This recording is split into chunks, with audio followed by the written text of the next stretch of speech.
Welcome to Intimacy Evolution, the podcast that helps you enjoy deeper connection and more intimacy in your relationships. I'm Brianna Carey, relationship and intimacy coach, and together with my husband Mark, a licensed professional counselor, we're here to help couples create the relationships they crave. Relationships evolve over time, and that's okay. Let's talk about it. Hi. Hi. Welcome to Intimacy Evolution. What are we doing today? We're talking about your 20-year high school reunion. Yes, we are. And more. More. And more. You definitely need to listen for the and more part. Yes, That's the drama. I shared about it on my Instagram over the weekend that we had an experience. And so you all are hearing it here first. But let's dive into one, just comprehending the fact that I had a 20-year high school reunion. The math does not compute in my head that much time has passed, even though we had yours last year. It computes when it's mine, but not hers. Yeah, of course it does. But I'm still young and sprightly, and there's no 20 years. Yeah. There's a lot of feels and thoughts leading into it. So if you have had your reunions, please reach out to us and let us know if you had a similar experience of navigating. Ooh, I wonder who's going to be there. I wonder what everybody's up to. What's everybody wearing? Yeah, I didn't have anybody to be like, oh, what should I wear? What are you wearing? Right? I don't want to be too dressy and not dressy enough or whatever. So yeah, of course, multiple Amazon orders and outfits to try on and whatnot. But I really liked my outfit that I chose. Felt very me. And anywho, so I had these thoughts too that I was sharing with you leading up to it of hey, you know what? I wonder if social media has impacted turnout for reunions. Yeah. Because we're so connected, and we've been connected since the conception of Facebook came out our freshman year of college. So seeing each other, but not connecting with each other, right? You get to see oh my gosh, saw people getting married, saw people buying homes and moving and having babies. You get to see little snippets of each other's lives. And so it kind of feels like you're staying up to date without actually talking to the person, which is also just really trippy and surreal. You know what's going on in people's lives, but you're actually not talking to them. Yeah. I don't know. So anywho, there is that element of yeah. And then how do you stay connected? Because it was through a Facebook group and you had to know about it. We had a class of 360 that graduated. I think only about 50, maybe 70 people. I don't think it was that much at all. I think it was around 50 people maybe that showed up. And then some people saw on Facebook later oh, was that our reunion? I didn't even know about it. And that just broke my heart. I felt really bad that they missed out on that. And a lot of people didn't show up. I know a lot of people have moved and whatnot. So it was just really interesting overall. Yeah, it was an interesting debate going into it. Bree was wondering, maybe we shouldn't go. It's not, and backing out. No, we're going. Yeah, I kept having that. I'm fine. Do I need to go? Again, I see people on Facebook. That's great. Love that. Do I actually need to go? But I know that had I not, I definitely would have been I should have gone. So just do the thing. Plus going back to Kansas City, we could see my dad and visit with family. We did just do an overnight though. So we left the kids with Mark's parents, just went up and then came back. Another interesting experience for me though. So flashback to my childhood, my great grandparents started a photography studio in Kansas City. It was one of the top photography studios in Kansas City. And by the time I was in middle school, my great uncle was running the business at that time, but my dad would go and shoot reunions. And we were known as the only photography studio where you could get your pictures the same night. Because in the 90s, we didn't have cameras, didn't have phones, right? And so I remember going and shooting 10-year 20, 30, 50-year class reunions with my dad, helping him like get the whole group together. And they were big groups, like people showed out for this. And so setting up the group photos, doing individual candid photos, and then we would go back to the studio and we would print the photos and organize them and then like set them out on the table. Like this was like a whole experience for me. And so, I don't know why all of a sudden I just got emotional. Ooh. Yeah, it was just a really fun like core memory for me because it was something where I was really connected with my dad, and it was like just him and I, and we didn't have a lot of that. So it was really cool to connect with him and have that experience. But then it was like, wow, it's my 20-year high school reunion now. Like, was there any photographers there? There were no photographers, just ourselves. So it was just interesting for me. Kind of felt like a full circle moment in that. Overall, let's see. It was great to catch up with everybody. Yeah, some people that aren't on social media and whatnot haven't seen since high school. Some people I have seen sporadically here and there. You know, maybe they went to a pure romance party or two. Got to see you guys. Yeah, and we all looked really good. I'm just really impressed. Look at us, like doing good, looking good. So proud of us. Thank you. I'll take the compliment. I was there. So it was fun.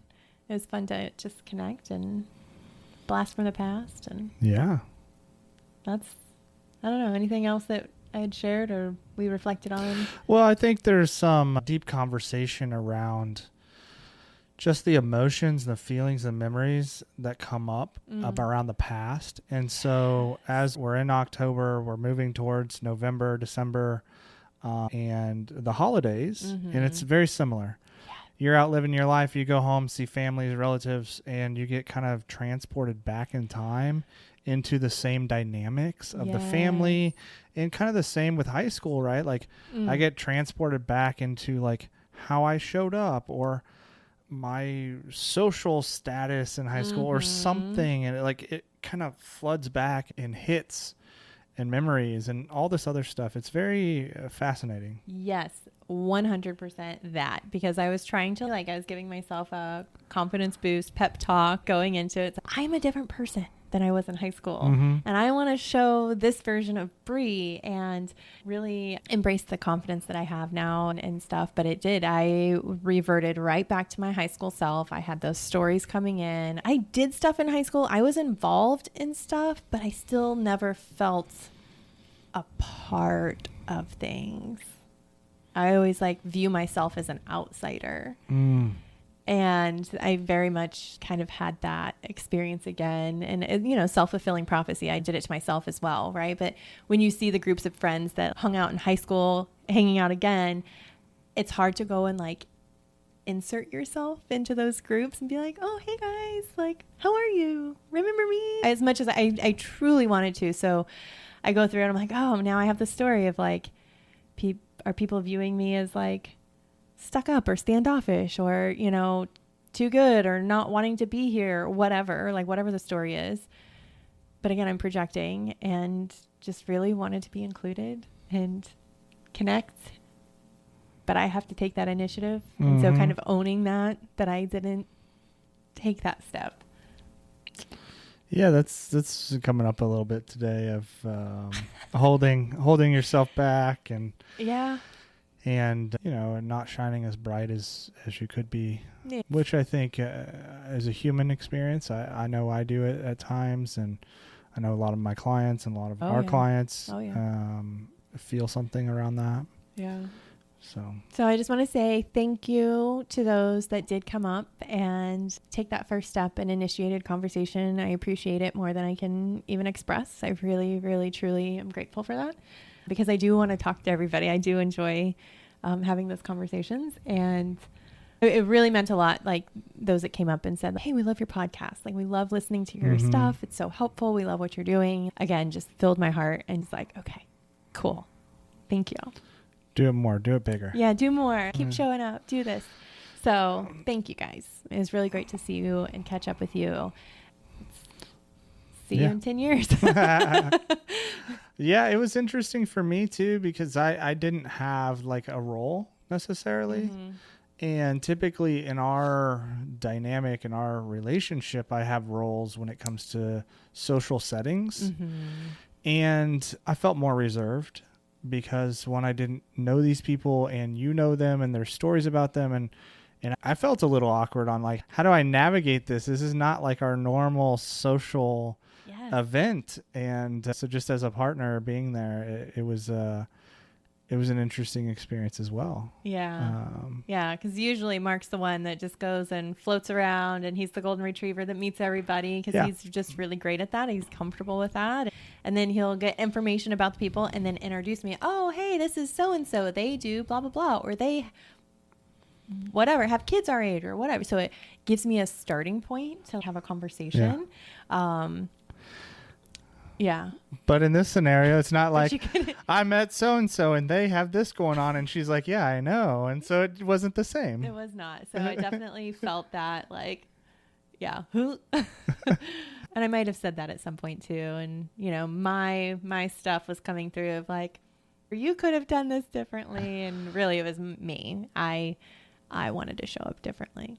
Yeah, that was a small conversation. It was very little. That was not really much, but no, but I barely even remember that. Great. So, thanks for ignoring me. No, okay. Is what I that did. is an interesting story you're telling yourself, and best of luck with that story. That is not the story I have over here. But I know. Okay. Yeah, had a great time. And then we're saying goodbye as we're leaving. We walk across the street to the parking lot, and you ever had that experience where like you've parked in a big parking lot and you thought your car was parked here and you had that, oh shit, where did my car go moment? And then it was like parked over here and you go find it. Yeah, that was not this time. No. We walked up and the space was empty where our car was. Yeah. And these are private lots during the day, but they're open on the weekend and evenings. And it was a Saturday. Yeah, so there's glass on the ground. It's like, oh crap, our car got stolen. And so we called the tow company that does the lot. They didn't have our car. Eventually I just had to call the police and call our insurance. I think about 5 other cars got windows smashed and broken into. Yeah. Yeah. So that was the cap on our evening. Yeah. And the kicker is we got out there, I don't know, 11:20, somewhere like that. And we had Progressive, and they have this snapshot that will give you discounts, and it tracks like hard brakes or what time you drive or hard acceleration. How fast you are, yeah. And I looked on the app later and the car moved at like 11:07 or something. Yeah, 10 something like minutes that. before we went out there. Yeah. And we were trying to leave earlier, like the downstairs was closing where we were at. And so everybody was moving upstairs to the main bar. And we're like, okay, this is a good segue. Like, let's go ahead and head out. And we're working that way and we're trying to leave. Good old Midwestern goodbye. And then people are like, oh, Brianna, I didn't see you. Oh my gosh. Like blah, blah, blah. So we're having conversations. And I'm just like, thank God that we had those moments of pause before we went out there, because we would have walked up on them, like breaking into the cars or stealing our car. And we know that would not have gone well. Yeah. So I'm just really, really grateful. The other part that like turns my stomach is, again, we did take our dog with us, and she does fine in the hotel when we're in there with her. But I was like starting to have some anxiety about it, probably again, because I just had higher anxiety for the evening in general. And I was like, oh, Mark, like, it's a nice night. Let's go ahead and take Suki with us, and we can just let her out a couple of times, but that way she's not stressed or barking or anything like that, which she isn't. Like, she's kennel trained. When she's in her kennel, that's her place. Like, she's fine. And he's like, no, she'll be fine. Everything's fine. And so I'm just, again, thank God we did not have her with us in the car, because who knows what could have happened. I don't even want to think about it. So 2 moments of just... It's one thing to get your car stolen. Get your dog stolen is a different thing. That's way different. Yeah. So it sucks. It really sucks. We're having to navigate a lot. I had to rent a car. Yeah. We had to get from downtown Kansas City back to our hotel. Yeah. And there was several concerts that let out. And so the, I don't know what they call it on Uber, but essentially surge pricing. Surge. Yeah. It was like really expensive, and it was like $150. And so we had to get a ride, and it wasn't very good sleep. We were thinking about it. I was thinking about it at least. Because by the time we made the police report, did the insurance claim, got a ride, like everything, like we didn't get back to the hotel until after 1. Then we had to let the dog out, and then we had to let our systems were settling. So, I mean, we probably didn't fall asleep till after 2. Like, I'm a baby grandma. I'm in bed by 10 at the latest. Like 9, yes, please. 8:30, even better. Yeah. So going to bed at that time, like your body and just the adrenaline and everything that's going on, just terrible sleep. We're up by the airport, so planes were flying directly overhead, which we've never early had in the before, morning, 5 at o'clock. like 5 o'clock. I woke up feeling sick, and we don't drink, but I was like the worst headache. I was nauseous, thought I was going to throw up. Like just again, everything that my body was like finally processing, it was terrible. Thankfully I was able to like get another little bit of sleep before we had to get out of there. And then we went and looked for the car for, I don't know, about an hour and a half before we left. Yeah. So on Snapshot, it said when it moved, and it said that it traveled a total of like 10 minutes and it went 1.8 miles from where it started. So we were hoping like we just got lucky and would find it. It would just be on the side of the road or in an alley parking lot, something close by. Yeah. So yeah, we went and looked for a little bit, hoping, but needle in a haystack. No luck, unfortunately. So now we're just waiting and navigating the process of what that looks like. Yeah, we got the rental car. We had to drive home. And then we had to, break the news to our kids, right? And so that's a whole other thing. Like we're navigating our experience and emotions and everything. And then my father-in-law shows up with the kids, and they see the car instantly, and they're like, where's our car? Our son was like, I know you didn't buy a new car. Like, get rid of the other one. And we're like, no. He's like, did it get stolen? Yeah. I'm like, it did. And he's like, wait, really? And we're like, yeah, our car got stolen. So then, of course, our daughter's crying because she's upset, and like this big emotions coming through, and we're navigating that with them and what the process is, and just holding them in their experience of like, what does that mean? I had this in there. I had this toy in there. Oh man, what's going to happen? Our bike rack was on there. Yeah. How are we going to take bikes anywhere now? And yeah, there was a beautiful conversation though on the way home. And sometimes when stressful things happen, we come closer together. And sometimes when stressful things happen, it can cause conflict. That's a real thing. And I just felt very close to you. And we had this conversation on the way back that was very much like, with all this happening, we're okay. We're good. We're going to be okay. And I love life. Yeah. Because I do. And, hard circumstances, I don't want that to change. Yeah. I intentionally move through dense emotions in a way that when I feel it in my body, the anxiety, after I talked to the insurance the other day, I was just feeling it. It's like, how can I move through these and get back to just like my center and that I love life and that I enjoy it. And there's so much greatness here. Yeah. And so there was a conversation around that. And there's just been, I feel like we handled it really well. I could feel when we got home, there was a little extra weight and tension that I was carrying. And it felt like you might have been too, but working through it. I think that was also the sleep deprivation. Probably mostly like the sleep deprivation. Yeah. Again, just all of that compounded for sure. But yeah, I want to piggyback on that. Like, so appreciative for how we handled it together. And there was no moment, like we weren't taking it out on each other. Like we weren't even like, there was no anger expressed even. It was just kind of like, wow, okay. And we just took everything in stride.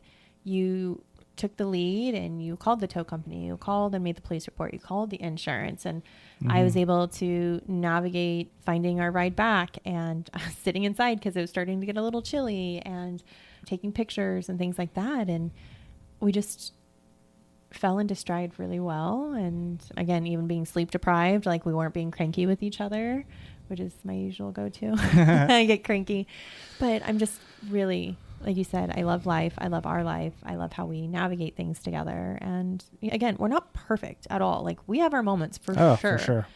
But in this, like you said, a big stressful upheaval in our life, we've been doing really good with it. Yeah. If I had to describe, I felt a lot of emotions around it. There's a lot of disappointment. There's some sadness.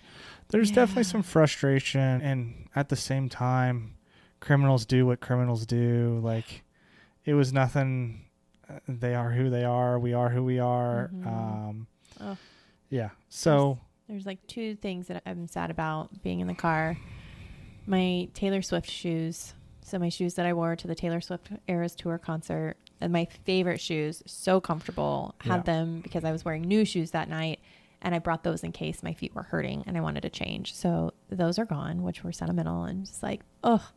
And then a blanket that I made our daughter for Christmas was in there, which I can make another one. Like, I can't get those shoes again, but I can make her another blanket. But it was just like, oh, it did take a lot of work and effort. And then the annoyance of having to replace my driver's license and cards and stuff like that. So, but yeah. Yeah. Yeah, there's some valuables that it's just an annoyance to have to replace. I think my glasses are definitely the ones because I've lost them once already and had to replace them. And then they get taken with the car and now I have to replace them again. Yeah. What are we learning? What are these glasses trying to teach you, baby? What is coming? That I don't need sunglasses. You don't need them. Yeah. But they are really cool. I love them. So. Yeah. All right. It's fine. Yeah. So that was that's the drama for us. That was the drama for us. Still navigating it, but we're doing okay. Some might wonder what happens from here. Some of you might know. So for us in our insurance company, they said 10 to 15 days. If it's not found in 10 to 15 days, then it's considered a total loss and we'll work something out from there. We do have 30 days of rental car, but as soon as they say it's a total loss, we do not have a rental car anymore. So there's a limitation on that, which kind of stinks because that means we got to move pretty quick and get another vehicle and that type of thing. That's kind of the process from here. Sit and wait, live life. I've got my retreat in less than 2 weeks and like 10 days. Yeah. And you know, and I needed the Explorer to haul our speaker system and our mattress mats and everything else. And so now I get to navigate that. We had a family trip in a couple of weeks, which we can't use our other car to go on because we need more space. So just kind of navigating. And by that point, it would be time that they would say like it would be considered a loss, and so we wouldn't have the rental covered. Maybe. So anywho, we'll rent a car if we have to. Whatever. It's not. It is what it is. So yeah, we're just moving through one day at a time. But yeah. So if you're in Kansas City, see a black Ford Explorer with a bicycle rack on the back with an Arkansas license plate, it's probably ours. Yes. Let us know or don't. I don't know which one we want at this point. Yeah. I mean, if it was found right away, maybe we'd want it. The longer it goes, the less likely we would want it back. Yeah. So. Yeah. Unless you find real my talk. shoes. If you find my shoes, please. Now, the property inside, I'd take the bike rack. I'd take my glasses, but they won't be there. No, those won't be there for sure. Your shoes. The blanket. No, that's taken. That's in a homeless camp now. Maybe. It's for a child, so it's a little small. Something. Something. Might have gone to somebody's kid. You know what? If they needed it, then hopefully it's going to good use. Here we are. So. All right. Well, that's an update. That's our experience over the past weekend. Something else I'm just going to throw in here. Something fun we got to do over the weekend is we got to make some videos around partnership with the Love Blanket. Yes, we did. Which is a waterproof blanket to keep everything clean and dry. Things clean and dry. No more sleeping in the wet spot. No more scrounging around for that towel to clean up. Or it's really pretty, really soft blanket. Doesn't have the crinkling noise, which is very nice. A lot of waterproof blankets have that. I mean, you could use it as like a throw blanket on your couch to cuddle with. Easily washable. Yeah. And we have a discount code if you're interested. We do. Intimacy10. You can go to loveblanket.com and take 10% off of your Love Blanket. And they have multiple sizes, which is really nice. And colors and designs. Yeah. So definitely go check that out. Love Blanket, thank you so much for partnering with us, and we will see you all on the next episode. Bye. Bye.